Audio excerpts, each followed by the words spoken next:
joining today. My name is Natasha Robertson. I am the Vice President of Subscriber Engagement at SwyftOps. I'm excited to announce that SwyftOps is partnering with Ascension, and today we are going to be talking about Ascension, the services that they offer, and how that will tie into SwyftOps. We're happy to answer any questions that you have. I'm really excited for this partnership with Regina, and I'll go ahead and let her take it from here. Thank you, Natasha. We are super, super honored to work with SwyftOps. I feel like a lot of the core values and the values that we can offer to our clients are very much aligned. We aren't the biggest companies out there, but in a lot of ways, we are the best, especially when it comes to the customer service that we give to our clients and the amount of innovation that we are at the forefront of. So I wanted to start with sharing my screen. Please let me know if you guys can see it. Erica, can you see my screen? Yes. Great. Can you guys hear me okay?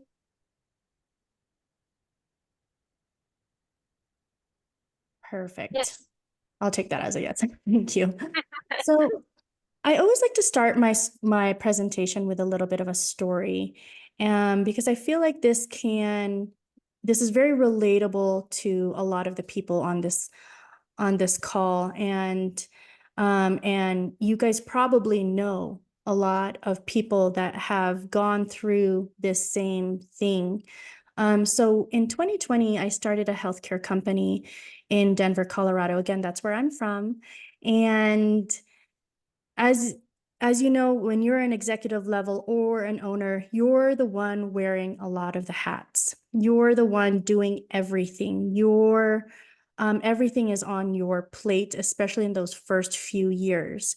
So, and when 2021 rolled around and the country started opening up a little bit, my husband said, "Hey, let's take a vacation. Let's take the kids on vacation." So we went to Dollywood in Tennessee. But before I could leave, I trained a scheduler for 3 weeks. I trained this young woman. I poured hours and days and weeks into training this woman. So my first day I get to Dollywood, she's texting me nonstop. She's calling me nonstop. She's not respecting the fact that I'm on vacation. So I really wasn't on vacation. The second day of my vacation, she went to lunch and never came back. And so this is how my vacation started. This is how it ended. I hated this picture, but my kids took this picture of me. I ended up passing out on a bench because I had a very emotional and mental breakdown, because I had a few more days in Tennessee and I was like, what am I supposed to do now? And so actually, I hated this picture, but I realize now that this is the origin story of my company, because I got back and I asked myself, why did this fail? And it came down to this very simple idea that we had the wrong person doing the wrong things. And so I want to ask you guys, if you yourself, or if you know someone that are struggling with this, that you feel like you're working around the clock, right? There never seems to be enough time. I mean, during those years, I was working I gave up a 40-hour job to work 60 hours, sometimes 70 hours, weekends, 7 days straight. You can't find the right people to hire or stay, right? Who really knows how to do recruiting for home care agencies or scheduling for home care agencies? And getting them to stay with you guys, I feel like it's just a revolving door sometimes, right? These two kind of hit home for me a lot because I really love my family and my friends. So not being able to show up for the relationships that matter the most. I mean, I can remember my kids always yelling at me, "All right, mom, that's enough screen time." Or I look at my family photos and a lot of the times I'm on my phone. even if you go, you don't get to go on vacations, but sometimes you're not able to unplug, right? And so in 2022, the following year, I started my own company, Ascension Business Solutions. And I want to let you guys know, I have 17 years of experience in healthcare. The company I started in 2020 was actually the third company I've started. The first company I started was in 2008. It was a medical home health agency. And then we started a hospice division. We ran that company for 11 years and sold it in 2019. But when you work with Medicare and the CMS, you're audited, you're surveyed, you're accredited, it taught me at a really young age to be very process oriented and compliance oriented, right?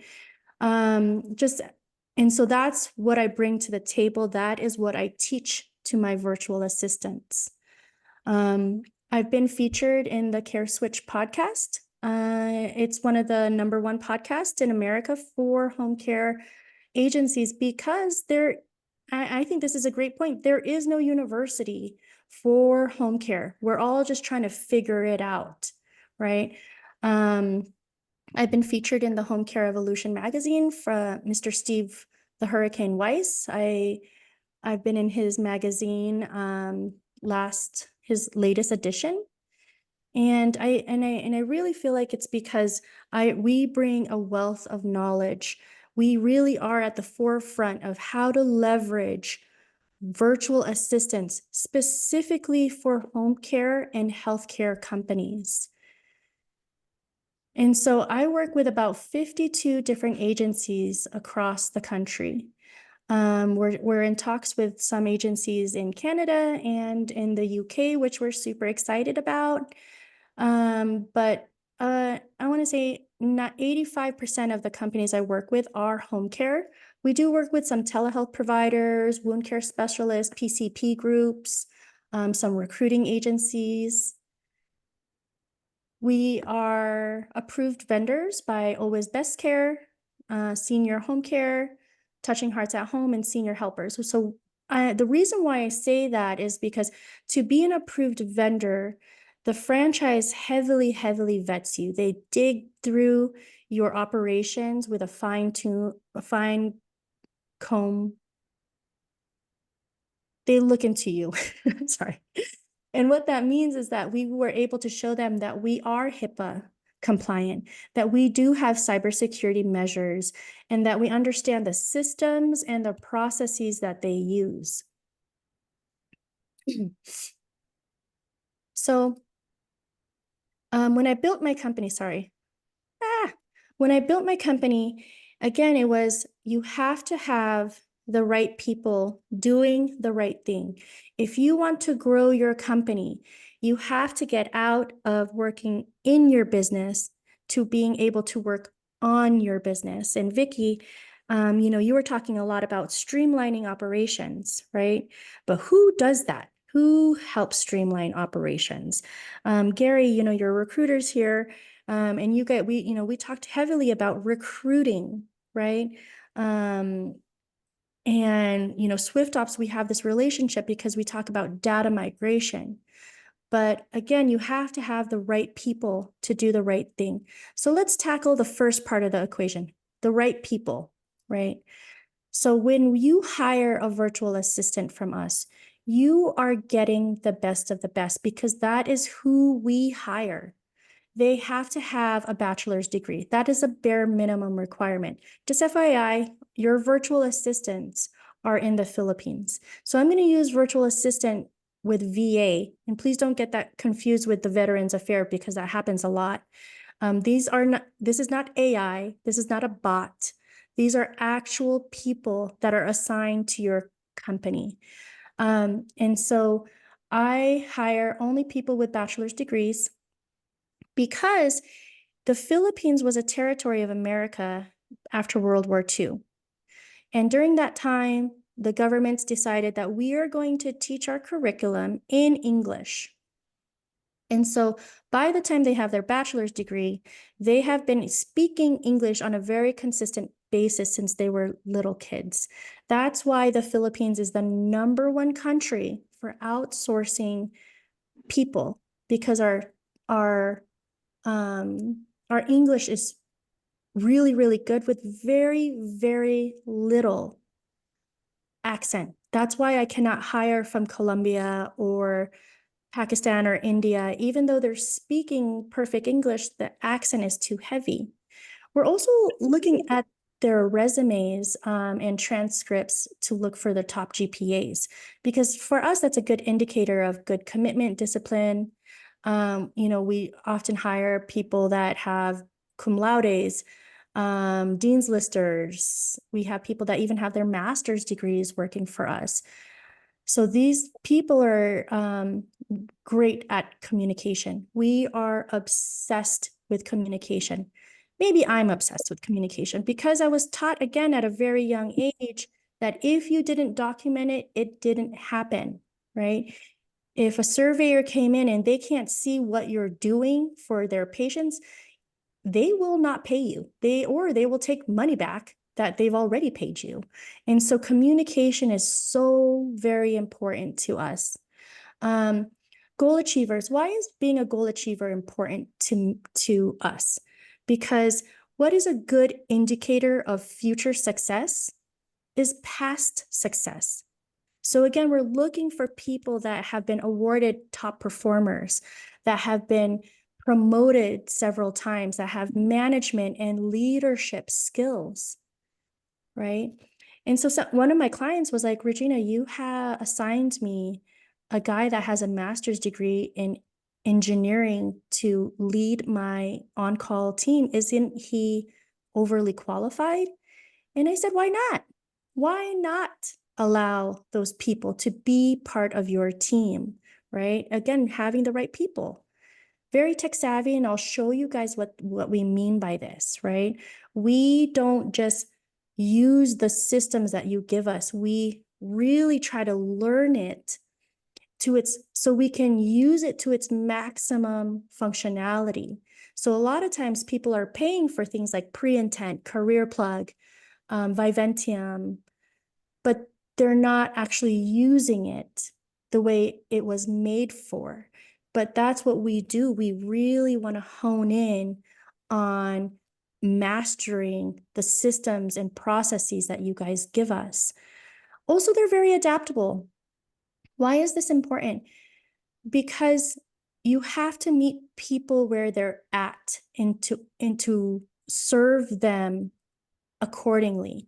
So just FYI, people are like, oh, do you only work with franchises? No, I work with startup companies, small companies that are kind of struggling to scale. They feel like they've hit a ceiling. People that want to get into, the 6 digits, they might have different needs.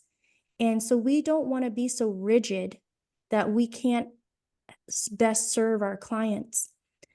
And all of this is so important because of this. We are client-centric focused, right? I can't tell Vicky how we're going to help her. Vicky's going to tell us how we can help her, right? Because when we assign a virtual assistant to you guys, that virtual assistant is dedicated to only your company. This is also another differentiator from my company and other VA companies. Sometimes you hire someone from another VA company and you're actually sharing your virtual assistant with 2 or 3 other agencies. I don't think that's fair. I don't think that's fair for my VAs or my clients. If you're going to pay us for 8 hours a day, then you are going to get 8 hours a day of undivided commitment and service. We are going to answer when you call. We're going to reply when you email us.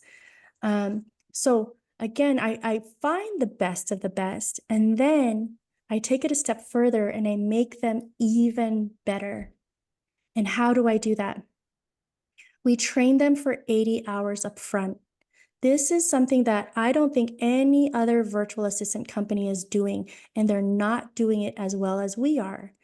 I'm really proud of that because the last year, we focused heavily on how do we train our VAs, right?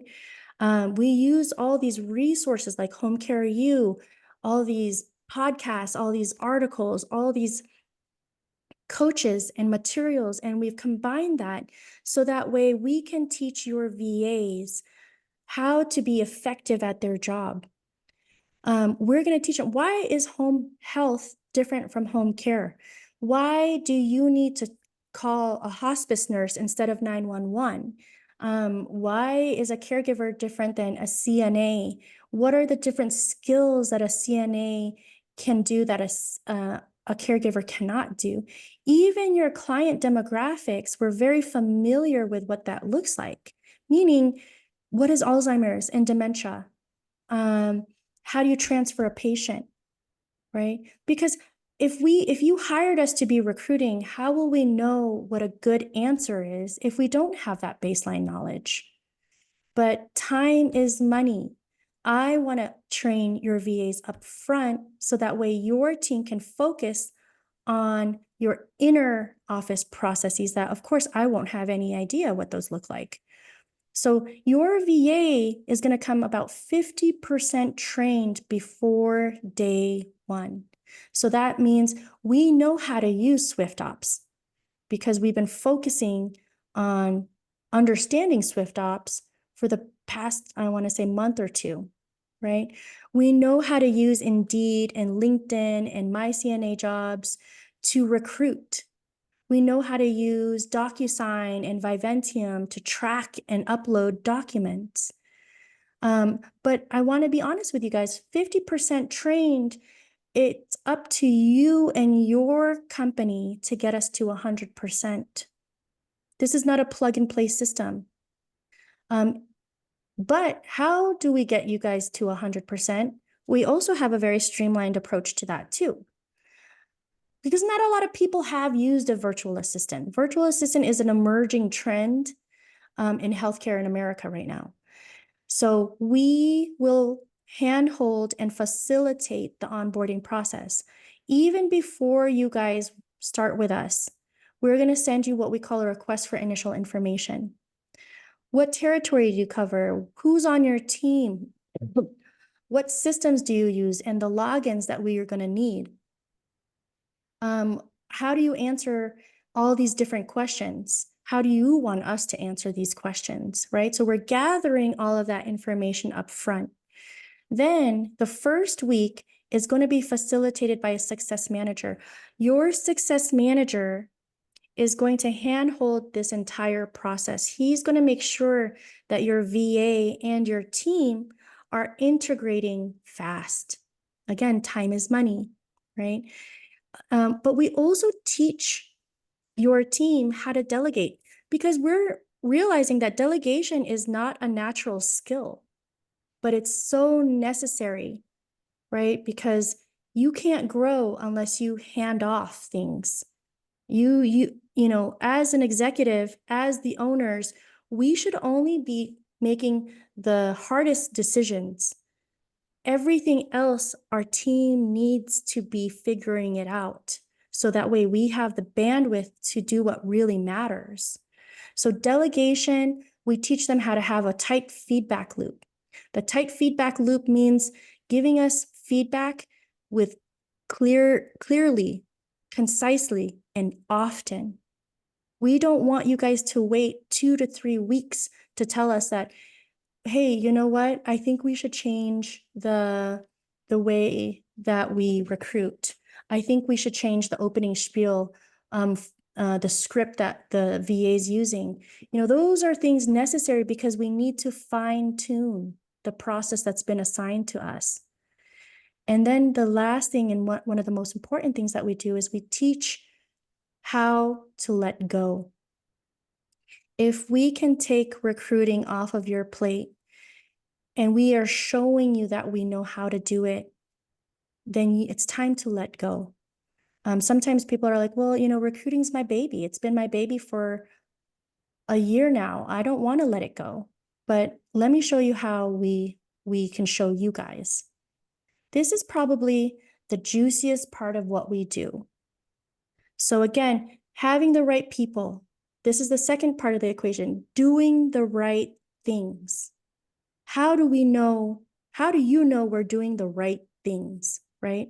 So when you teach us part of the 2-week onboarding, we record each one of those trainings, just like we're doing right now on this Zoom, right? We use that to analyze the workflow. So for example, how to screen on an interview. So we might watch Gary's team do it, and then we use that to build a script. And then we build SOPs, standard operating procedures. Every event, boot camp, retreat, conference that I go to, they talk about SOPs and streamlining ad nauseum. And it's for a reason, right? You can't grow if you're constantly trying to figure it out. You can't grow if your team's starting from scratch all the time. And then we build a company manual. This is called a company manual. It's like your playbook for success. So as we grow and learn, we're building this playbook for success. This company in Kansas City, they started off with 2 virtual assistants with us, or with 1 recruiter. They hired a second recruiter, they hired a scheduler, and then they hired a sales assistant to help them with their leads. But what's great is our VAs are teaching other VAs. So instead of actually being 50% ready, maybe they're 85% ready. Again, taking less time from your team to train the VAs, virtual assistants, right? So this is so great. And I think, Vicki, this is going to be really appealing to you as the operations manager, right? Having a consolidated place where all of this information is at. So in case, example, someone quits, they go to lunch and never come back. Yeah, that's a bummer, but it's not that big of a productivity free fall, right? Let's say someone quits and they were a key player for your company, or they have to go on maternity leave, or they move out of the country. They're not taking all of that knowledge and expertise with them because it's here. So this is an example of another company manual for on-call and scheduling. The top 15 reasons the phone rings. It's very much like an equation. If A happens, then B happens, right? Like in computer science, if X happens, then Y happens. So if we can gather all of that information and those nuances up front and throughout the onboarding process, then again, it's showing you guys that we know what we're doing. This is an example of a step-by-step that we've created, an SOP that we've created. Kristen is our virtual assistant. They work for someone in Pennsylvania. They wanted her to work actually Monday to Friday, 10 to 6:30, not 8 to 4:30, because they wanted to capture some of the caregivers that aren't actually working during their shift, right? So again, we're very adaptable. What are the systems that they're using? These are the different scripts that Kristen has developed with the people, the mentors that is involved. What are the different templates that we use? Again, just really making things super efficient. We've also hyperlinked their employee handbook and their onboarding slides. So step 1, right? So a lot of people are like, how do I create SOPs? Well, this is how we create them. We want to create them to break it down to its simplest forms. Because what do they say? Simplicity scales, complexity fails, right? So using snippets, we made it blurry for HIPAA. Step 2, step 3, this is really important. If the candidate has a previous case, such as assault, theft, harassment, drugs, and DUI, it means they are not qualified. So sometimes people are so afraid to give us these processes because they're like, oh no, it's just too complicated. They're never going to get it. But we can. So if we sent this back to Marietta and said, Marietta, does this SOP look good? And you go, oh my gosh, yeah. But you know what? I actually forgot to say that if they're a CNA in Colorado, we have to check DORA. DORA is the Department of Regulatory Agencies.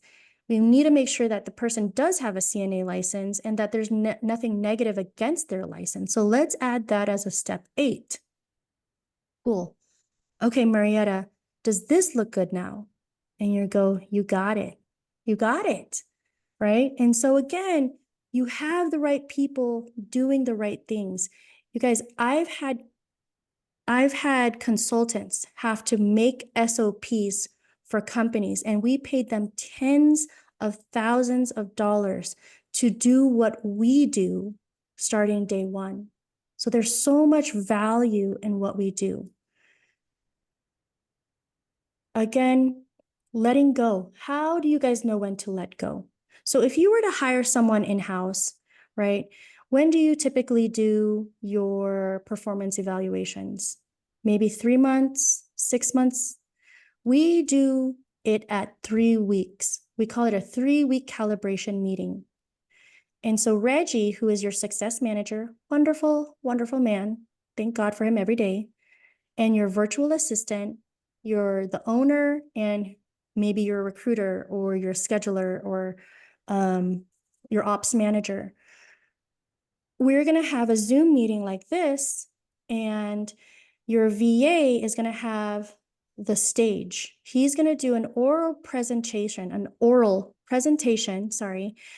using the SOPs that he's created. And he's going to talk you guys through from start to end. That typically takes about 20 to 30 minutes of your virtual assistant just talking you through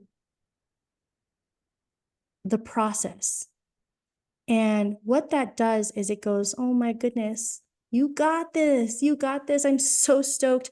Now, as an owner, now as an ops manager, I can focus on the 20 other things that have been on my mind, 20 other things that have been taking the back burner, all these great initiatives that we should be doing to increase our revenue. Now I can focus on those things because recruiting is going to be done, and it's going to be done correctly and consistently, right? You have the right people doing the right thing. So I wanted to talk to you guys a little bit about what we do as a recruiter. We want to handle the entire end-to-end recruitment process. You know, you don't want too many cooks in the kitchen. We're actually not trying to replace your in-house recruiter, but we feel like recruiting is just half the battle. Retention is also very important, but retention kind of takes a back seat because you're always trying to fill your recruiting needs because, you know, I think it was Home Care Pulse, or I forget their new name. They said that 77% of caregivers are going to quit in the next 6 months. So what is your strategy to replenish those numbers? And again, if we can take recruiting, then your in-house team can focus on retention. So creating the job ads, screening resumes. If they don't even live in Colorado, then that's a no-go. If they have zero experience or if they're a job hopper, we don't even want to waste our time. Scheduling, going back and forth with caregivers is so time consuming. You know, it usually takes us 3 tries before we get a hold of someone. And it's not just recruiting. I mean, it's not just emailing or leaving a voicemail. We've identified the best way to get a hold of caregivers is texting them. So let's text them. We will conduct the interviews. Again, you guys have trained us. We've shown you that we get it. Then you should be able to trust us. You have to empower your team after you delegate them, right? We can create tracking systems like this one. Sometimes companies, some systems like SwyftOps, they're a lot better at these kind of tracking tools. Some systems aren't that great. And so we can help create this on top or use whatever tracking system that you guys already have. You can notice that a lot of these, we don't even hire them, right? They are job hoppers, not a good fit. You know, there's someone that came to an interview and they said, "Do you guys drug test?" That's not a good sign, right? But all these nuances, we understand them.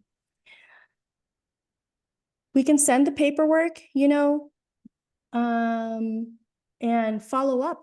I don't know why, but sometimes you have to follow up several different times at every single step for caregivers to come to orientation, but that's okay. It's our job. Conducting references will disqualify people because they can't give us good references. Background checks.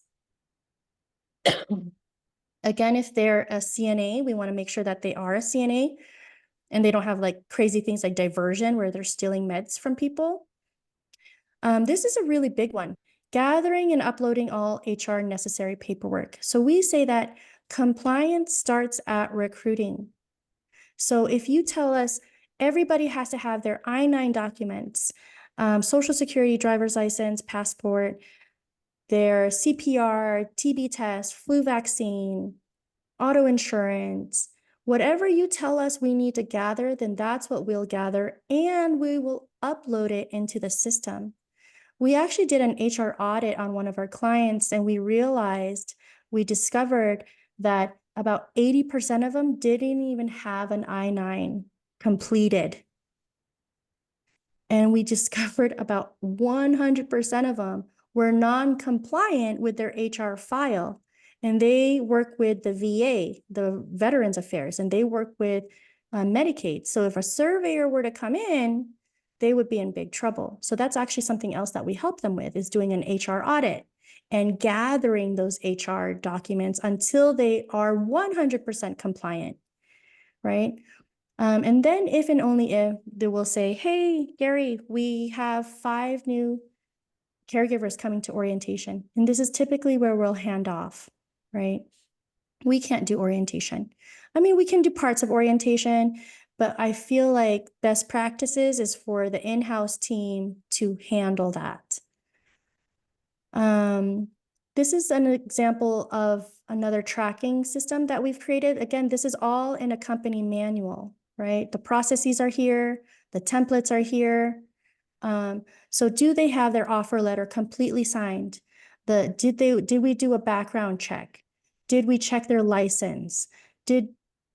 Are they on the National Sex Offender, OIG? Did we do the reference checks, right? So on and so forth. So we can create this to help us keep track of your applicants. So you can typically expect around 2 to 5 new caregivers coming to orientation with our help, but it's hard to say that because, you know, what if you're in Nebraska in a really rural area, or Kansas where it's kind of rural area, right? Compared to Chicago or New York or California, where there's plenty of people to pick from. So I don't guarantee hires, but what I can guarantee is that we're going to execute and we're going to do what you tell us to do consistently. Another question that I get is, how do I know what you guys do if you're halfway across the world? Sometimes I don't even know what my team is doing in-house. So again, if you didn't document it, it didn't happen. So we can send you guys these end of day reports. They're so detailed.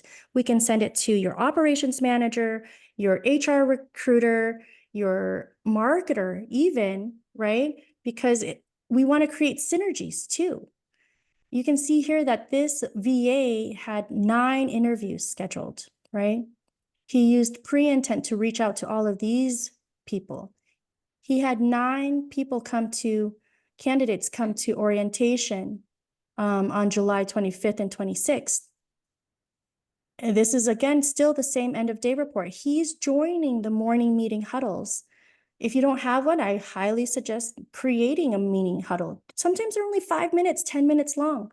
But if your marketer goes, "Oh my gosh, I finally broke into an assisted living. The wellness director loves me." So VA, virtual recruiter, I need you to start heavily recruiting proactively in this area, because if she throws me a bone and says, hey, here's a 24/7 case, I can say yes immediately, right?